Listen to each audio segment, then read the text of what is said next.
Oh, good morning, folks. I got on here this morning. I'm at work, of course, a little bit early, and I came in a little bit early because, I've had a couple people over the last couple of days. I'm sorry about the shine on my glasses. Why don't we do this?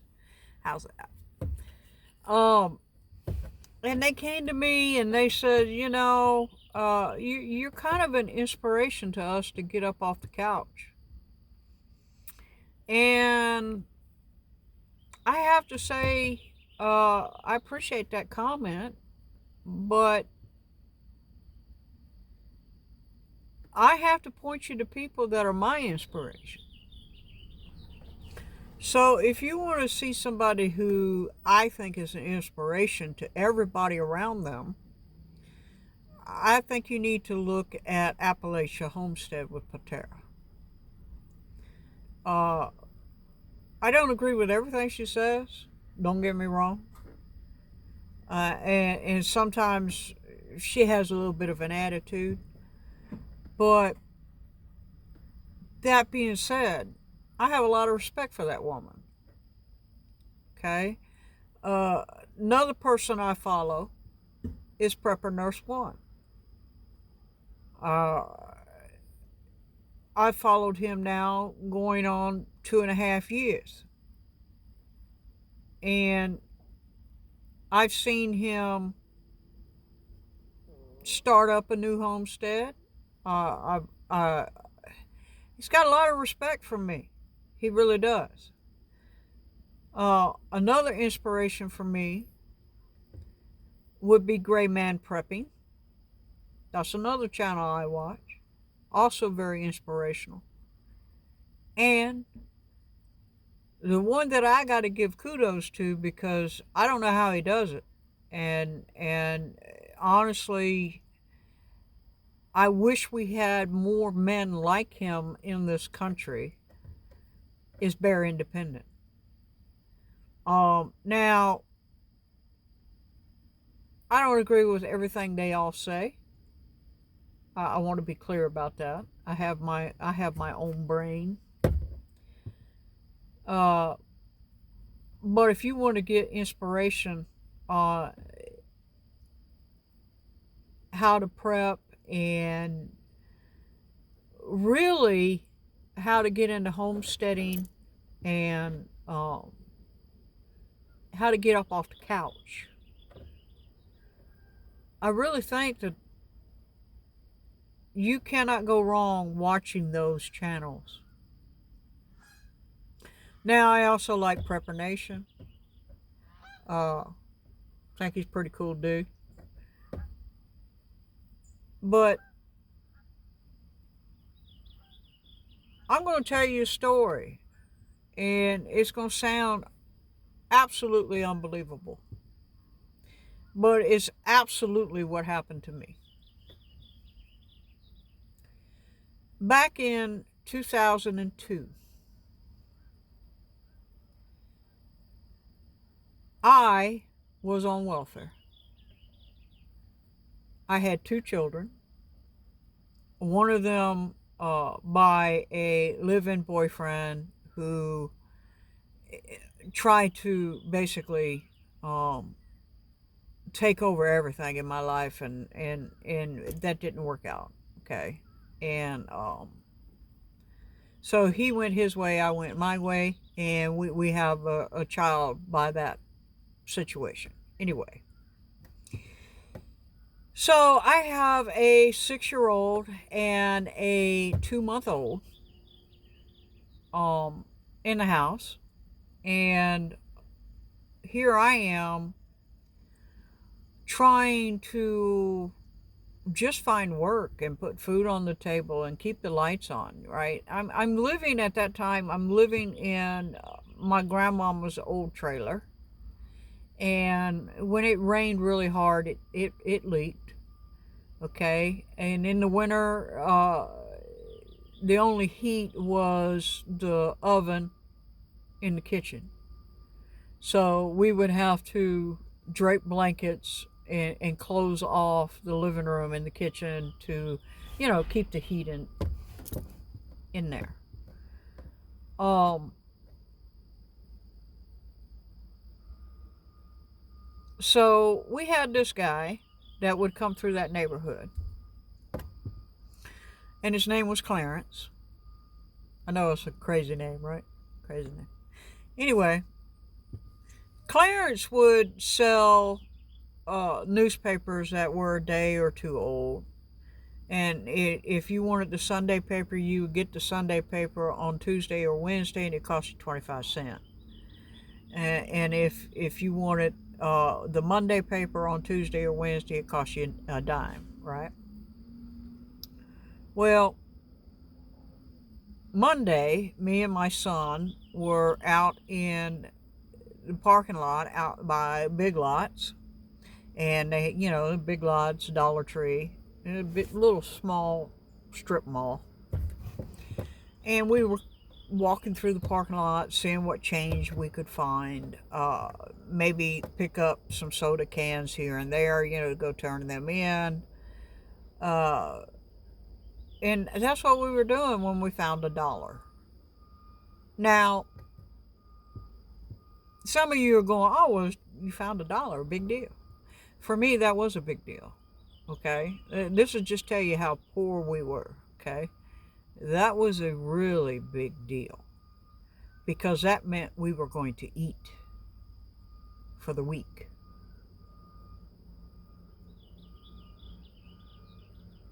Now, and you're going to say, well, what could you possibly buy for $1 for to last a week? Yeah, okay, I got you. Yeah, y'all just don't understand. Okay, so we're not going to go on that whole conversation. That's not the point of the story. But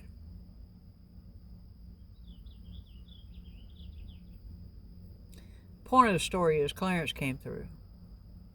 And Clarence sold old bread, he sold, like potted meat and peanut butter that was past the expiration date. But for $1, I could get a loaf of bread, a jar of peanut butter. Okay? 75 cents actually. And that left me 25 cents left over. And I said, well, my son really loved the funny papers in the Sunday paper. He really did. And we used to sit at the kitchen table and I'd read the funnies to him, Sorry, it's kind of emotional because, So we bought a loaf of bread and we bought actually potted meat. We got potted meat for 30 cents. So we got the loaf of bread for 25, got the potted meat for 30 cents. That's 55 cents. 25 cents for the newspaper, right? And we had some pennies left over, which I gave to my son so he could buy an ice cream off the ice cream truck. So it was a good day. All right, really good day. So we're sitting at the kitchen table, and I opened up the paper and an ad fell out. I mean, somebody had cut an ad out, stuck it in the paper, right? And it had somehow or another made it all the way to me. Because it wasn't cut out of that paper. It was cut out of some other paper somewhere. And I took the ad out and I looked at it. I said, okay, yeah, truck driving school. Yeah, call this number, guaranteed to hire. Okay, I stuck it on the fridge. And it stayed on the fridge for 2 weeks. And every time I walked past that, I said, well, I'm going to have to call that number. Find out what it's about, right?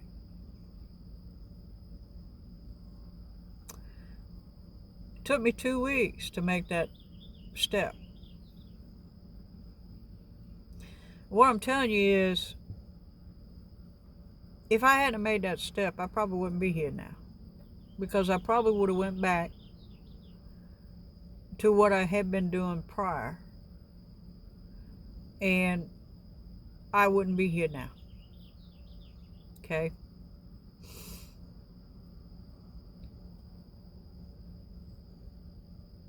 Sometimes things happen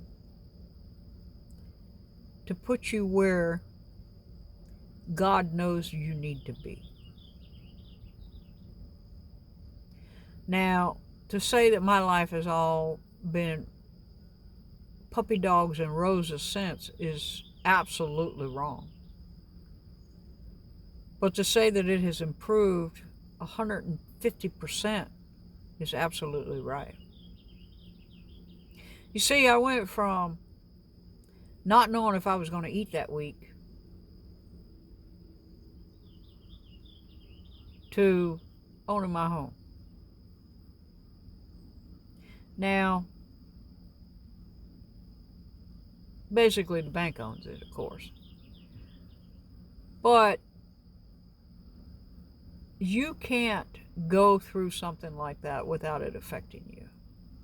Now, to say that I just called the number and went to school and it was all easy peasy, no, man, come on. There's more to the story, right?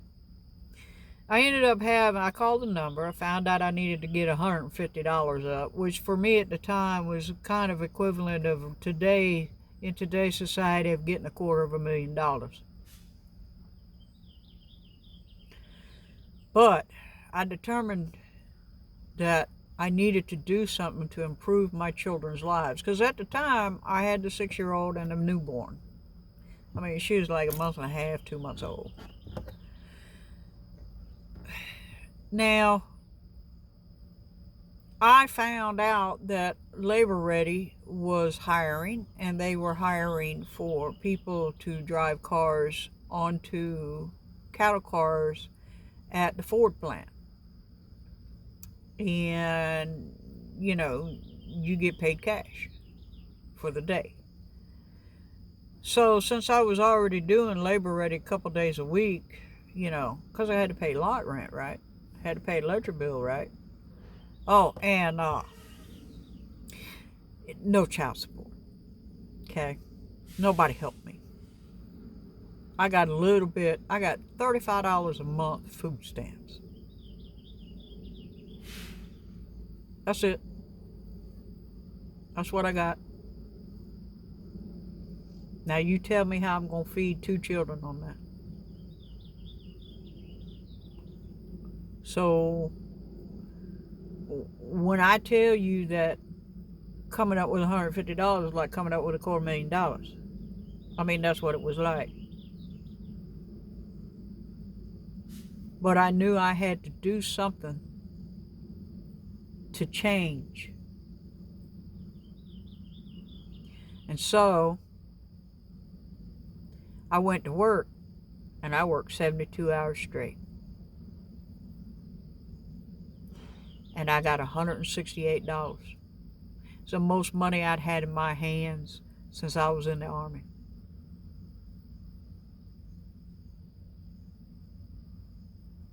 And it was so tempting to go and get it on a good drunk. That was really tempting. Instead, I took that money and I went to truck driving school, not knowing if I was going to pass or not, but determined that I needed to try something. And here we are. This December will be 21 years of me in a truck. So,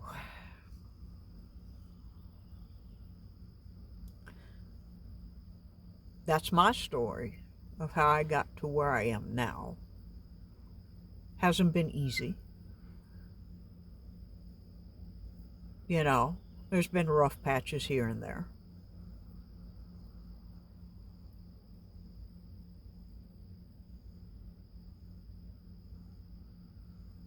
But I really think that if I can get one person to take a hard look at themselves and stand up and take that step out. Just step out. You're poor because you're scared of trying something new. Sometimes you have to do things that scare you to death.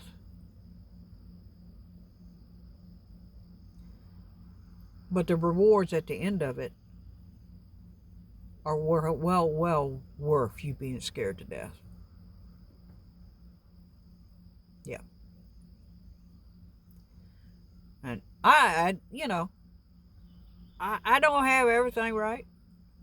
I mean, I'm horrible with money because I've never had money. So I'm horrible with keeping money. Okay? So, yeah.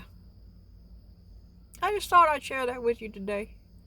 Because, when people tell me I'm an inspiration to them, I'm like, I don't see how I'm an inspiration to anybody, man. I done screwed up so much in my life. I don't see it. I don't see it. But if I can inspire you to get up off the couch and take a look at what's going on around you in the world and help prepare your family for what's coming, then I'm going to do it. I'm going to do it. Because I was there when Katrina went through.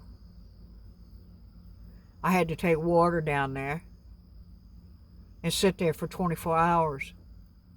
And the horrendous conditions that I saw down there, where the government was so totally overwhelmed, there was no help coming. And I want to make that clear to you. The government is not going to help you if a big disaster happens. They are so into themselves and so clueless about how to do anything that it's going to come down to people helping other people in your neighborhoods and in your communities. It's going to come down to, are you ready for that disaster? Whether it be a tornado or hurricane or earthquake, the local factory blowing up and everybody losing their job, okay? Cancer, right? The uptick in cancer in this country is absolute. I don't know why nobody's speaking about it, because it's just off the chain. So that's what I have for you this morning while I'm waiting to go to work. And I hope this helps somebody. And I hope you go and check out those channels I mentioned. I think you'll be pleasantly surprised at all the information which is there.